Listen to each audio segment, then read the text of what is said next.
নমস্কার, cooking and my village চ্যানেলে আবারও একটি নতুন পর্বে আপনাদের সবাইকে স্বাগত জানাই। প্রতিদিনের মতো আজকে আবারও নতুন রান্নার ভিডিও নিয়ে আপনাদের সামনে চলে এসেছি। আপনারা ভিডিওটি শেষ পর্যন্ত দেখতে থাকুন, আর আমার ভিডিওগুলি যদি ভালো লেগে থাকে তাহলে সাবস্ক্রাইব করে পাশে থাকুন। আজকে রান্নার জন্য নিয়েছি দানা কলা। দেখুন, দানা কলাগুলো একদম কচি, বীজগুলো তেমন শক্ত হয়নি। এই দানা কলাগুলোকে এইভাবে ছোট ছোট করে কেটে খুব ভালো করে পরিষ্কার জল দিয়ে ধুয়ে নিয়েছি। এবার সেদ্ধ করে নেব। আর রান্নার জন্য নিয়েছি কিছুটা বেগুন, আর নিয়েছি কিছুটা আলু। আলুগুলোকে এইভাবে লম্বা লম্বা করে কেটে আলু বেগুন সব কিছু ভালো করে ধুয়ে নিয়েছি। আর নিয়েছি হেলেঞ্চা শাক। দেখুন, হেলেঞ্চা শাকগুলোকে বেছে ভালো করে ধুয়ে ছোট ছোট করে কুচি করে নিয়েছি। এই হেলেঞ্চা শাক দিয়েই আজকে দানা কলা রান্না করব। এবার কলা সেদ্ধ করার জন্য কড়াইতে বেশ কিছুটা জল দিয়ে দিলাম। জল গরম হয়ে গেছে, দিয়ে দিলাম বেশ কিছুটা হলুদ গুঁড়ো। তাহলে কলার যে কষটা আছে বেরিয়ে যাবে। দেখুন, জল ফুটতে শুরু করেছে। এই পর্যায়ে দিয়ে দিলাম দানা কলাগুলো। কলা সেদ্ধ হয়ে গেছে, এবার ঢেলে নিচ্ছি। দেখুন, কলাগুলোকে জল ছাড়িয়ে কলার মধ্যে যে বীজগুলো ছিল সেগুলো বেছে নিয়েছি। আর হালকা কয়েকটা বীজও রেখে দিয়েছি, তাহলে রান্নার পর বীজগুলো মুখে পড়লে খেতে কিন্তু ভালো লাগে।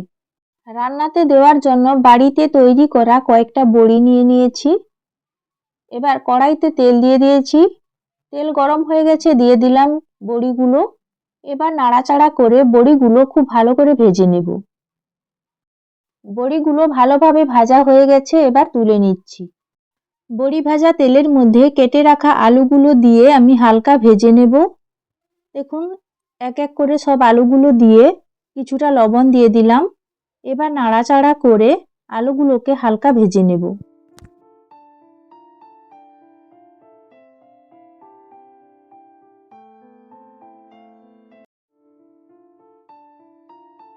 আলু কিছুটা ভাজা হয়ে গেছে, এবার তুলে নিচ্ছি। একই তেলের মধ্যে দিয়ে দিলাম কেটে রাখা বেগুন। বেগুনগুলোতেও দিয়ে দিচ্ছি সামান্য পরিমাণে লবণ। এবার নাড়াচাড়া করে হালকা ভেজে নেব।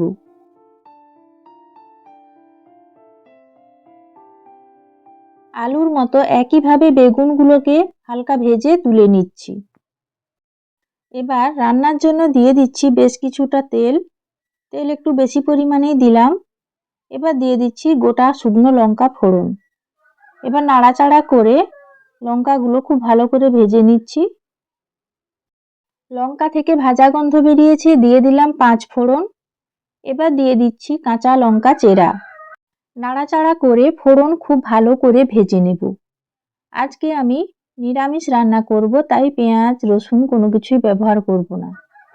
এবার ফোড়ন ভাজা হয়ে গেছে, দিয়ে দিচ্ছি আদা বাটা। এবার খুব ভালো করে আদা বাটা নাড়াচাড়া করে দিচ্ছি, তাহলে আদার কাঁচা গন্ধটা চলে যাবে। দেখুন, আদার কাঁচা গন্ধ চলে গেছে, দিয়ে দিলাম হলুদ গুঁড়ো, দিয়ে দিচ্ছি কিছুটা লাল লঙ্কার গুঁড়ো। আবারও মশলাটাকে খুব ভালো করে কষিয়ে নিচ্ছি। এবার দিয়ে দিচ্ছি পরিমাণ মতো লবণ। লবণ দিয়ে আবারও নাড়াচাড়া করে দিলাম। দেখুন, মশলা খুব ভালোভাবে কষানো হয়ে গেছে। এই পর্যায়ে আমি ধুয়ে রাখা হেলেঞ্চা শাকগুলো দিয়ে দিলাম। হেলেঞ্চা শাকগুলোকে তেলের সঙ্গে ভেজে নেব, তাহলে তেতো অনেকটা কমে যাবে। এই হেলেঞ্চা শাক কিন্তু খুব তেতো, তো তেলে ভেজে নিলে এই তেতো ভাবটা অতটা থাকবে না, আর তরকারিটাও খেতে ভালো লাগবে। দেখুন, কথা বলতে বলতে হেলেঞ্চা শাকটা খুব ভালো করে ভেজে নিয়েছি। এই পর্যায়ে আমি দিয়ে দিচ্ছি সেদ্ধ করে রাখা দানা কলা। কলা দেওয়ার পর একই সঙ্গে আমি ভেজে রাখা আলু ও বেগুনগুলো দিয়ে দিলাম।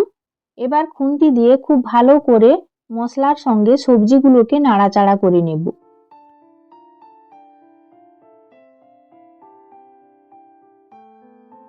পরিমাণ মতো বেশ কিছুটা জল দিয়ে দিলাম। এখানে আমি অল্প পরিমাণেই জল ব্যবহার করছি, কারণ মাখা মাখা তরকারি হবে, বেশি জল থাকবে না। আর কলা আলু প্রায় সেদ্ধ হয়ে আছে বেশ কিছুটা, তাই আমি অল্প জল ব্যবহার করলাম। এবার দিয়ে দিচ্ছি কিছুটা সর্ষে বাটা। নাড়াচাড়া করে খুব ভালো করে সর্ষে বাটা মিশিয়ে নিচ্ছি।